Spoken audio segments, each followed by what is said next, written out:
So I thought we'd do something a bit different today. I've been thinking about a new segment for a little while. Originally I was just going to do album reviews, but there seems to be a lot of people out there doing album reviews. So I've been thinking, I know a lot of very interesting people. It would be interesting to have a chat with them instead of just sending text backwards and forwards over the internet. Today I thought we'd kick off with something big. Myself and Charles Urban worked on an album, Lander2, during the time that we're all stuck at home. Lander was a project which I couldn't bring to completion in around 2016, 2017. I'd taken it so far, there was probably about 5 releases worth of material. For the last year and a half, Charles and I have worked on the second Lander release, and it's time to get released. So I hope you enjoy this chat about music, synthesis, and how we created Lander.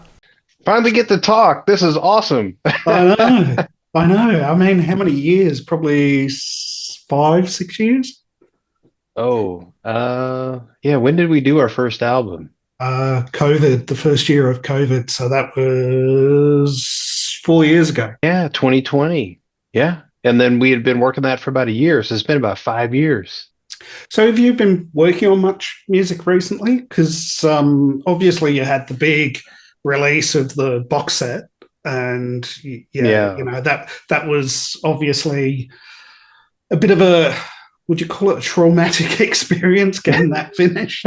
Yeah, that was hard. So I went on, I call it like a 2-year dry spell. It's not technically a full dry spell because we were working on Lander2 for, I think, those 2 years. And I finished Crossing the Atlantic with Paul Darlington, Synth Spotting. He releases his Racebark Industries. So Crossing the Atlantic I did during those 2 years as well. And we started working on our third Apollo North release. But original material, there was nothing.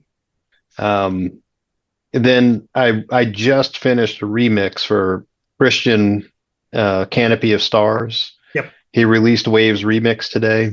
I worked on that remix for like 9-10 months.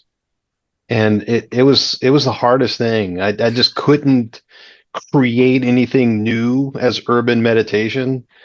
And then somehow recently it all just kind of clicked, and I say the floodgates open. I have 20 something tracks in development right now. All new material, all urban meditation, all very different than anything I've made before. And it's just, I can't stop. It's just coming out, but no more 5 discs. No. I don't even want to do a double. Okay. I just want to release like one, maybe 40 minutes, Yeah, I keep swearing I'll just do EPs. I'll just release 2 tracks or something. Each track's normally the length of half an album anyway. But I don't know. I just get the feeling it should be somewhere between 60 and 70 minutes every time. And you've seen this with Lander. I get to probably that 95% to 98%, and then just the passion leaves me, and it's like, this is hard now. I don't want to do it. And you get so bored of listening that you lose all perspective. And it's like, it all sounds terrible. Mm-hmm. And then you send me the stems, and I'm like, this is great. I could do something with this. And then you're like, really? It's great? I'm like, yeah, it's great. I could do something with this. Yeah, I think the biggest problem I had with Lander was I just overworked it. I just should have stopped well before I did, because most of Lander was originally composed in, I think, 2016. So almost everything we're working on is, edging towards 8 years old at this point, which has been a bit of a challenge because, some of it I use software instruments, and it's like, do they still work? And a few things I had to sort of recreate in a later version of the plugin. And some of the, as you know, some of the effects are just completely lost.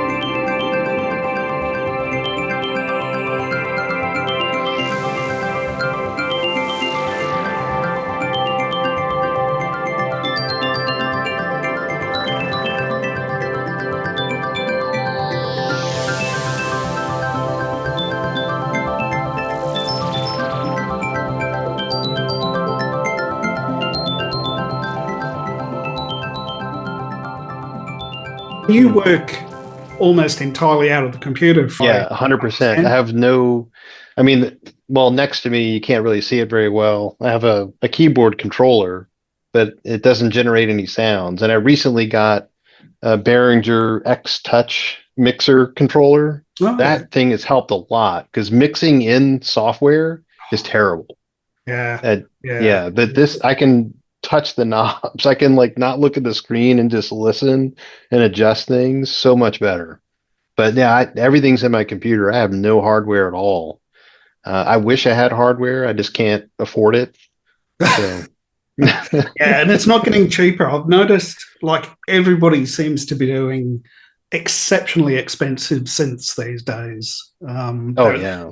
Like I think the Moog Model D reissue Hmm. was like 10,000 Australian, probably about five or six Oof. thousand US, and I mean, it's a great synth, but yeah, that's a lot of cash.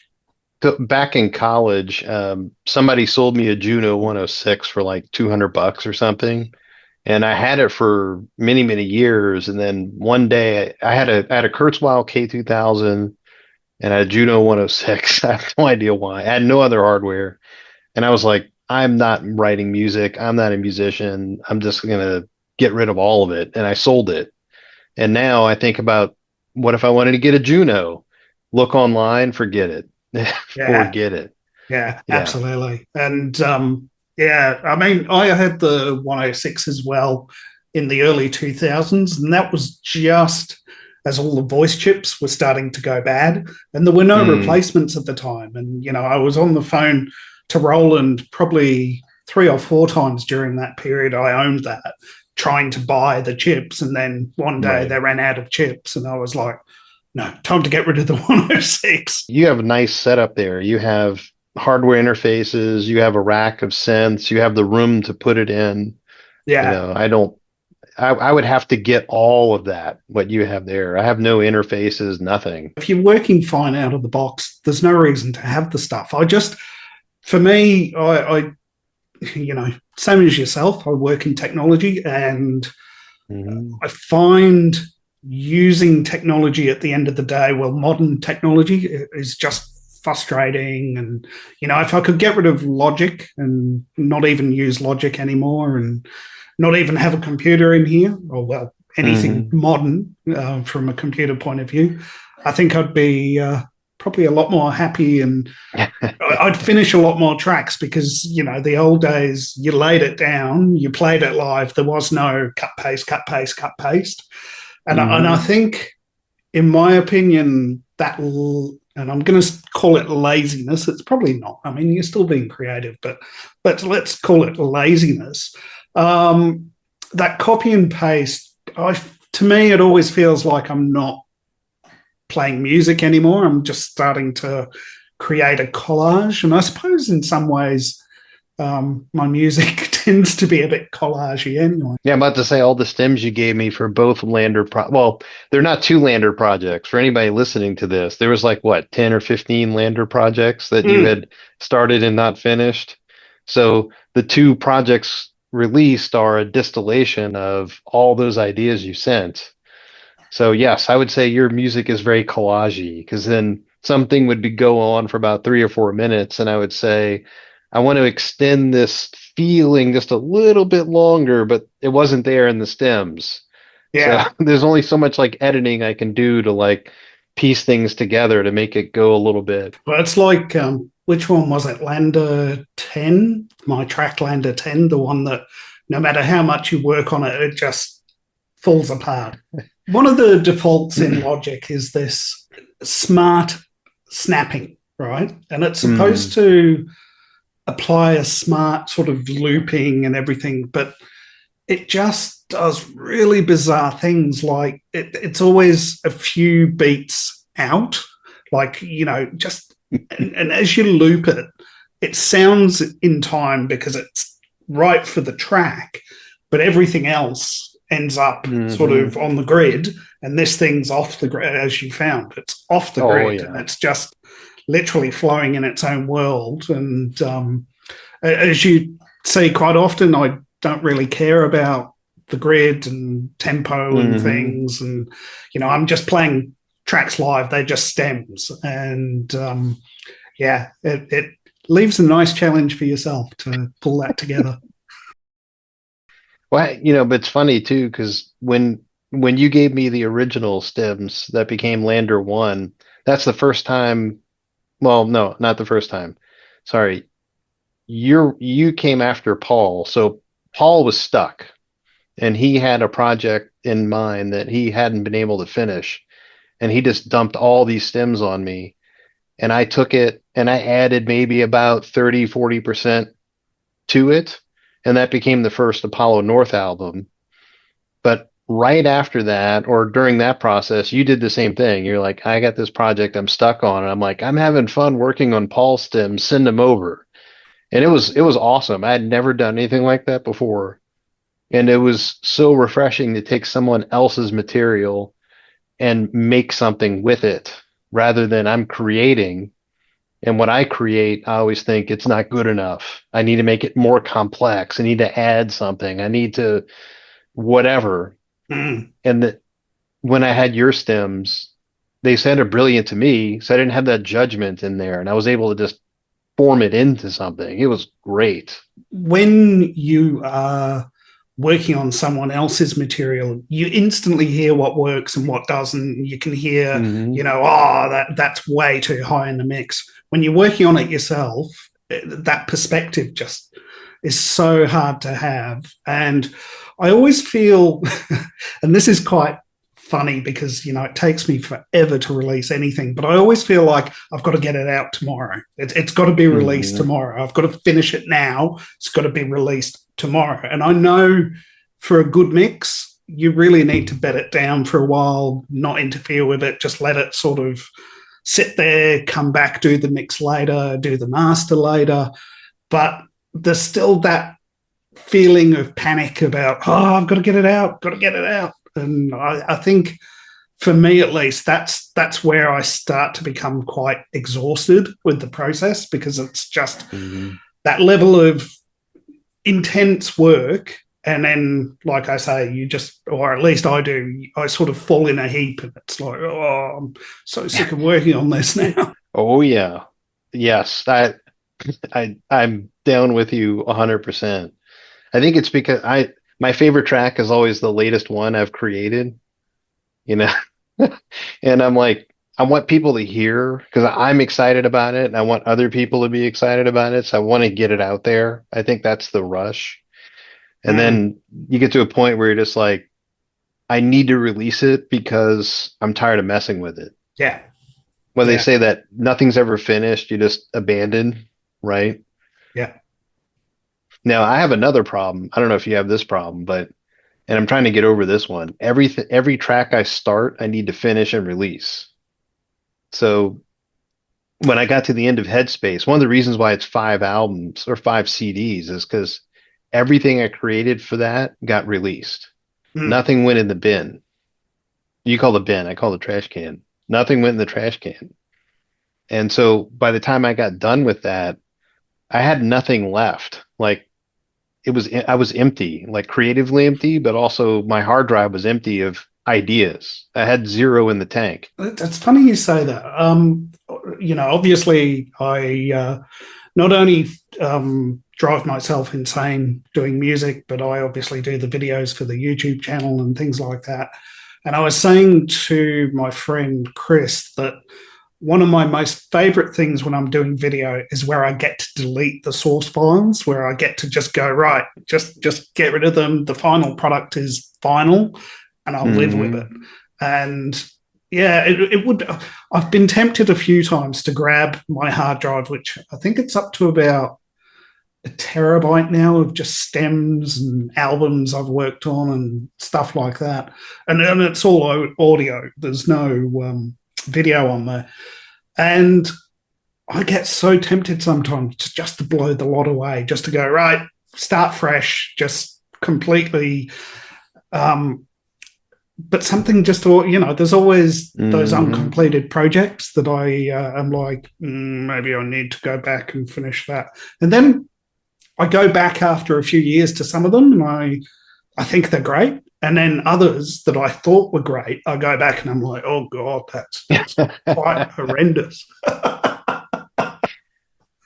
Yeah, so well, okay, so on Headspace 2, the last track, Flight Home, it's a little bit in 5/4.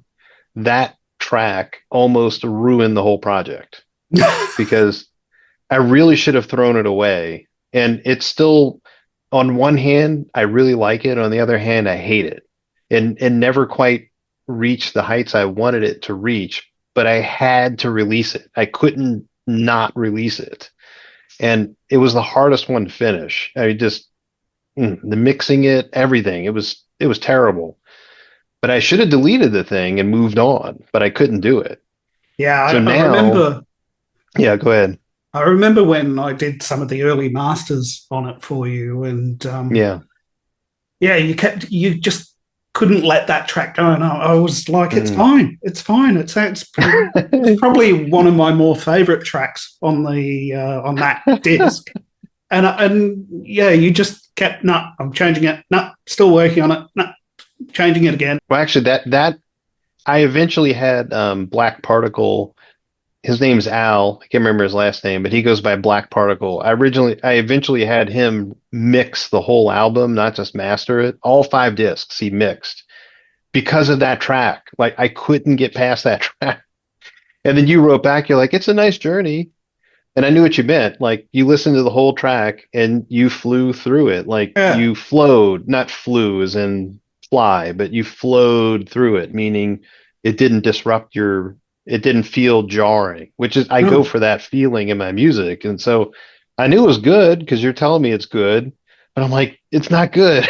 Do you ever? Yeah. I sometimes have this weird way of reacting when people go, "It's fine, it's great, it's wonderful, get it out there," and Mhm. I go, "Oh, I'm sorry. I'm sorry for you that you're so misguided."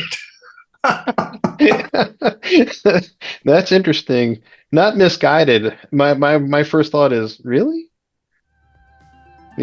Like you think it's good, really? So I more like I believe what you're saying, but I disbelieve it myself because I can't hear it.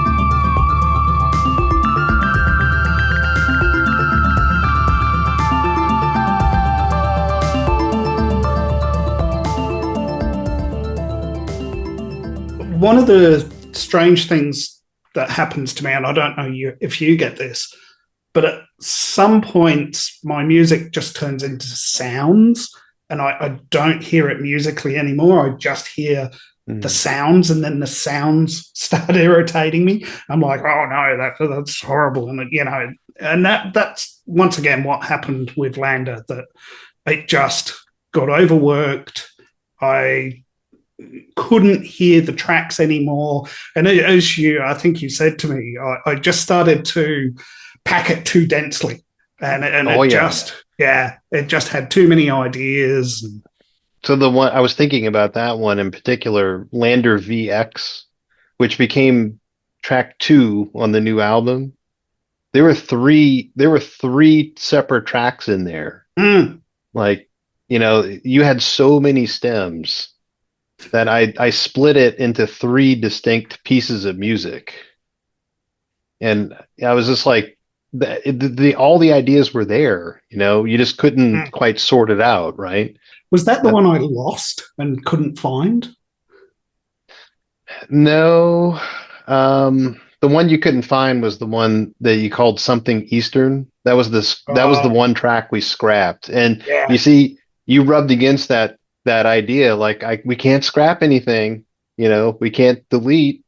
We replaced it with Yonder, which is yeah. the one original piece I put in there. But yeah, we Unknown Eastern was lost. But Yeah, I think I yeah. said at the time, I was trying to really get out of my comfort zone, and I was, trying to give it a bit of a Jay Dilla type vibe, a bit loose Mm. timing, and I think that might be what drove you insane. That the timing was so loose, nothing sort of gelled with it. Well, no, what happened with that one, Unknown Eastern, is about halfway through this really awesome groove, you kicked in this super loud synth solo that had kind of an Eastern vibe to it. And it was like all it was distorted all the heck. The levels weren't right. And I really wanted that first part was so Namlook sounding and it was so Yeah. groovy and I wanted it kind of like Sad World or Silence. It just like stays in this zone for like 10 minutes. But then all of a sudden it was like I'm like, what is this? You know? So Yeah, go ahead. how, and thinking from a Australian point of view, we don't tend to think of America as a very, I was going to say a diverse musical culture, but that's very wrong. We tend to think of America as very much the popular culture that we get from Hmm. America. So, a lot of jazz, a lot of rock and roll, country. How did you find and get into ambient? Oh, that's a good question. I'm gonna have to think about that for a minute because well, I can tell you when my taste diverged from popular music. The Mm. first cassette I ever bought with my own money was Weird Al Yankovic, and I was like 7, you know. But I remember I do distinctly remember this. So in 8th grade, my brother and I used to watch a lot of MTV, and I remember a video came on, and I liked the way the video looked. I liked the way the lead singer looked. I thought the music was interesting. It was Peekaboo by Susie and the Banshees. Yeah, okay. Yep. And so I went out and bought the cassette, and there was something about that album. I was like, I really like this. And then the kids at school found out I liked this album. They said, that weird video with the lady with the hair like this. And I said, yes. And like I made a decision that at that point that I didn't realize it now. I realize it now. I didn't realize it then. I made a decision at that point that that was like my favorite band. I'm like, I love this and I'm going to triple down and I'm going to buy everything they've ever made. And Susie and the Banshees was my favorite band for like, I don't know how long. And I literally collected everything, all the singles. I had posters all over my wall. And somewhere in the middle of that, I heard, uh, I heard 9 Inch Nails. I heard Stigmata by Ministry. I heard Technoid by Technoid. Consolidated. It was a American industrial rap band, Consolidated. And so that led me down like the whole techno, industrial, Skinny Puppy, that kind of stuff. And then somewhere in there, I found Fax Records. So how did you find your way into all of Oh, this? so similar to you, I started off, very young, listening to very commercial music. Probably about 4 or 5. I got Hmm. singles of the most saccharine, sweet pop music you've ever heard. Sounds Um, terrible. yeah, it was. It was. Yeah, I won't even go into it. And then I sort of, in my very early teens, got into Talking Heads. And, Hmm. I didn't understand all the infusion in that music at the time. Like there's, you've got Bernie Worrell from Parliament Funkadelic, and there's all that sort of funk vibes going on, and you've got the Afro vibes, and then you've got, pretty much early punk, CBGB punk. So I started listening to that, and then that, because they collaborated with people like Brian Eno and Adrian Belew, and that Hmm. sort of opened up the doors, and I started going down trying to find Brian Eno CDs or records at the time, and even, as big an artist as Brian Eno is, they were really hard to find. My local music shop pretty much sold pop, and that was it. And Mm. I think I've found a copy of My Life in the Bush of Ghosts. So I don't know if you've ever heard it. Once I again, have, yeah. yeah, very collagey, just, Hmm. lots of tape loops, things like that. And yeah, from there, I started getting into jazz. So I was listening to a lot of Weather Report and Jaco Pastorius. Um, yeah, so I was really moving fast into other directions. And then there used to be this amazing music program on Sunday night on one of our community radio stations. Community radio stations, I don't know, you had Yeah. community Public TV and access. stuff in America. Yeah. So same thing. It used to be called the Electronic Influence, and they played Tangerine Dream, Skinny Puppy, Klaus Schulze, and yeah, that I would have been about 16 at that time, Mm. and just hearing that, it was like, whoa, there's a whole nother world of music. Like, yeah. So yeah, I really heavily got into Klaus's music. And I've never stopped listening to Klaus, and the library is quite extensive. So Hmm. there's always something there. And then, of course, I don't know if you saw the video I did. Was it last year, the year before? The Pete and Amlook video tribute I did, but I bought a Klaus CD, and it had all these remixes on the second CD by Pete Hmm. and Amlook. And Nice. it was right at the time I was starting to get into techno and house, and yeah, it was just the perfect moment. What album of Facts was the first one? So it sort of happened in phases. So if I was to look at fax releases and to not go dark side of the Moog, because that really was the first time I started really getting into Pete.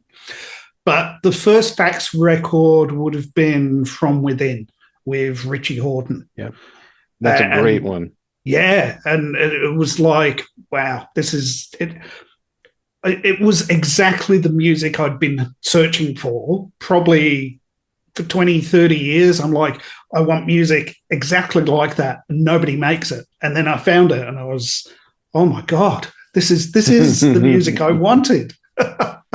And then, of course, how many releases have I heard or got? I've probably got about 40 or 50 fax CDs in physical Wow. format, and pretty much listened to everything else. So yeah, I've probably got to the other end of fax now, where I've sort of gone through it and played it so much over so many years that I'm now not playing it as much as I used to. I'd probably come back to a peak Hmm. release maybe a few times a year instead of intense high rotation. Yeah, I'm Um, kind of in the same boat there too. My first Fax release was the Fax compilation. It was a 2 disc set in the US, and I have okay. no idea how I found it. Like I either went to Tower Records in downtown New Orleans and bought it, or it was like in a magazine or something. I have no idea. Oh, I remember now. I remember how I found ambient music. I remember. So my best friend in high school, his brother had a friend who worked at Blockbuster Music, Oh, okay. and Hmm. he would come home with stacks. I mean, like, stacks and stacks of CDs.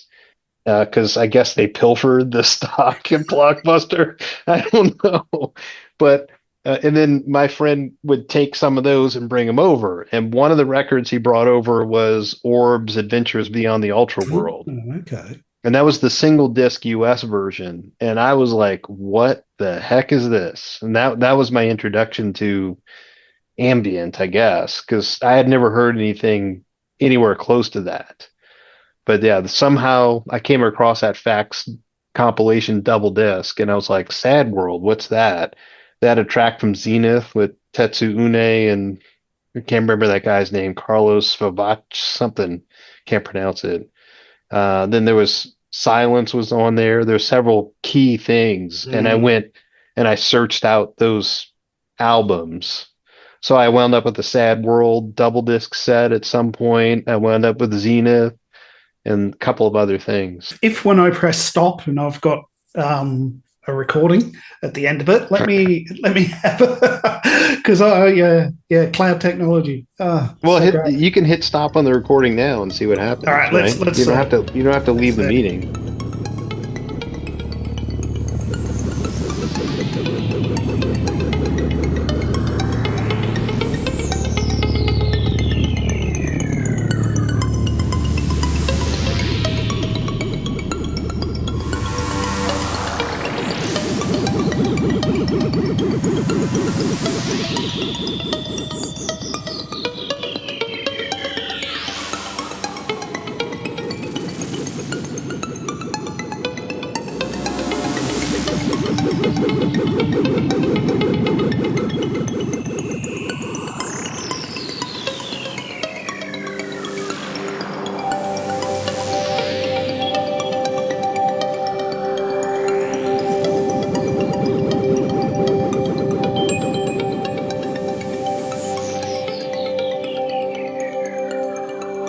Please do check out Lander2, link in the description below. I'm scared. One day YouTube's going to move descriptions over there or up there, and we're all going to look like idiots. Thank you for watching, and I'll chat with you soon.